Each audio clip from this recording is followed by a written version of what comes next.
Hello everyone, James Wilson here, and today we're going to talk about, I'm going to do a few of these videos, but I want to kind of dive into the mathematics and explain to everyone what I'm talking about. We did Pennsylvania on the early vote yesterday. And when I do my final prediction on Saturday, I'll look at it again to see if there's any major differences. But without further ado, we're going to go ahead and get started with Arizona. Now, Arizona is one of those swing states where Trump is ahead. And I want to kind of compare and do an early vote tally and explain to you why I feel that in this particular situation, Trump is ahead. So we're going to go ahead and get started with this. When you look at the data in 2020, you have the total amount of votes of 2,886,000. And you can see the percentages here, Republican and Democrat. You can see that Republicans actually did do better in early voting. That doesn't necessarily mean they voted for Trump, all of them. But when you look at 2024, you have less voting and you have a higher amount of Republicans that voted. So when you look at this, Republicans at an 86,000 vote lead versus 138,000 vote lead. So right now, Republicans have a bigger lead despite having about half of the votes, or maybe a little bit more than half. So this is how you're supposed to do the mathematics. We all know that Biden won by 10,000 semi-votes. So since both Republicans won their early vote in both times, you have to subtract it.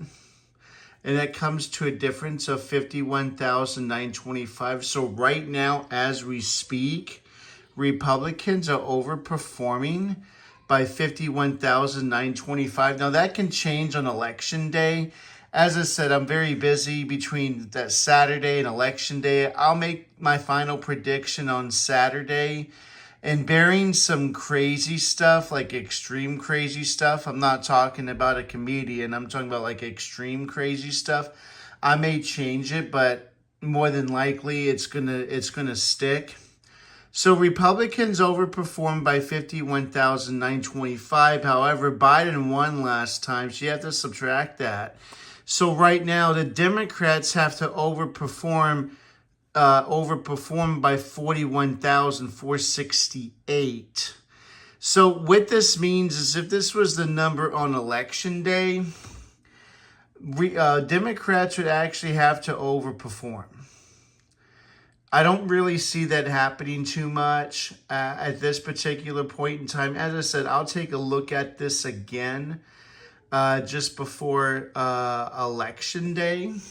Actually, the Saturday before election day. Now, I will tell you this. There's a lot of outstanding stuff going on here. When you actually look at the amounts of requests, when you look at the actual requests for for example, mail-in ballots, you will see that number has shrunk 37 to 32. But the amount that was cast, 43 to 34. And when you look at it, it's all mail-in. It's very low in person. It's pretty much all mail-ins, okay?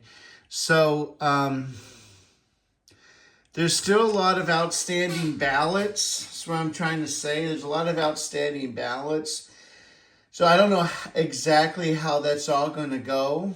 But I do believe at the end of the day, based on these numbers, that Trump is going to win the state of Arizona by a lean margin. Like and subscribe to my channel. Any questions or comments would be greatly appreciated. Thank you. Bye-bye.